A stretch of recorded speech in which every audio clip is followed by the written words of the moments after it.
السلام علیکم۔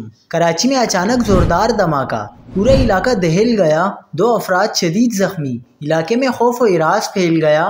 کیا آپ حالات حاضرہ سے آگاہی حاصل کرنا چاہتے ہیں؟ خبر کے پیچھے چھپے اصل حقائق جاننا چاہتے ہیں تو ابھی سبسکرائب کیجئے جلمل پاکستان کو اور ساتھ ہی گھنٹی کے نشان پر کلک کر دیں۔ آپ کو بتاتے چلیں کہ کراچی کے علاقے نارتھ ناظم آباد بلاک جی میں حیدری اپارٹمنٹ کے فلیٹ میں دھماکہ ہوا۔ ہر طرف دھواں ہی دھواں، ایک لمحے میں سب کچھ تہس نہس۔ ریسکیو ذرائع کے مطابق ابتدائی تحقیقات میں انکشاف ہوا ہے کہ یہ دھماکہ گھر میں گیس بھر جانے کے باعث ہوا، جس کے نتیجے میں 2 افراد شدید زخمی ہو گئے۔ گھر کی دیواریں لرز گئیں، کھڑکیاں چکنا چور ہو گئیں اور پورا محلہ خوف و ہراس میں مبتلا ہو گیا۔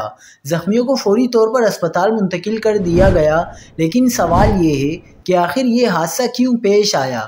کیا گھر میں گیس لیک ہو رہی تھی یا پھر کسی نے غفلت برتی؟ یہ کراچی میں ہونے والا پہلا ایسا واقعہ نہیں، بلکہ شہر میں ایسے حادثات آئے روز رونما ہوتے ہیں، جہاں معمولی لاپرواہی خوفناک تباہی میں بدل جاتی ہے۔